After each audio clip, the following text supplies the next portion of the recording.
देहना के चोरी हमरा करे करे देहना के चोरी हमरा करे करे म्यूजिक डायरेक्टर डीजे नीरज बाबू देहना के चोरी हमरा करे करे देहना के चोरी हमरा करे करे देहना के छौरी क्या देहना के छौरी अच्छा देहना के छौरी क्या देहना के छौरी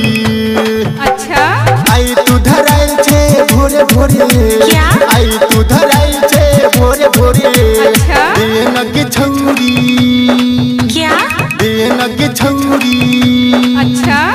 देहना के छौरी हमरा करे करे क्या देहना के छौरी हमरा करे करे अच्छा देहना के छौरी हमरा करे करे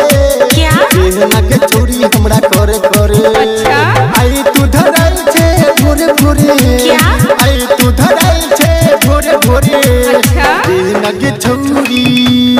क्या देहना के छौरी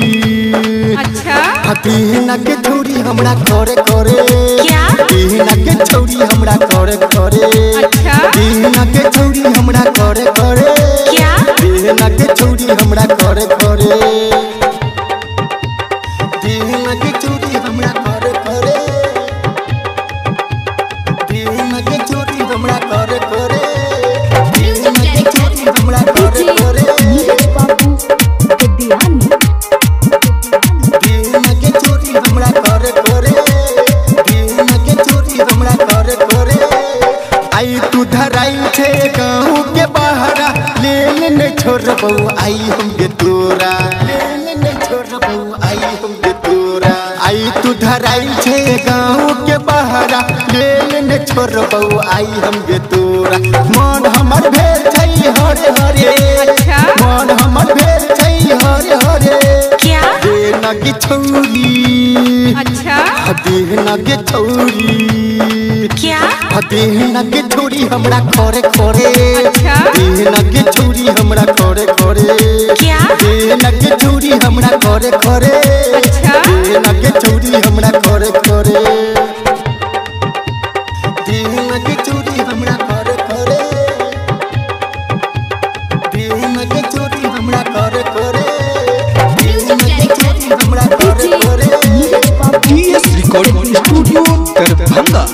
देहना के छौरी हमरा करे करे देहना के छौरी हमरा करे करे मुन्ना दर भंगिया के माइले तू बात के होई त जवानी के भौज तो घाट दे होई त जवानी के भौज तो घाट दे मुन्ना दर भंगिया के माइले तू बात के होई त जवानी के भौज तो घाट दे अच्छा माल हमर भेल छै झोरे झोरे क्या मान हमर भेल छै झोरे झोरे अच्छा देहना के छौरी क्या देहना के छौरी अच्छा देहना के छौरी हमरा करे करे क्या देहना के छौरी हमरा करे करे अच्छा देहना के छौरी हमरा करे करे अच्छा देहना के छौरी हमरा करे करे अच्छा टीएस रिकॉर्डिंग स्टूडियो दरभंगा।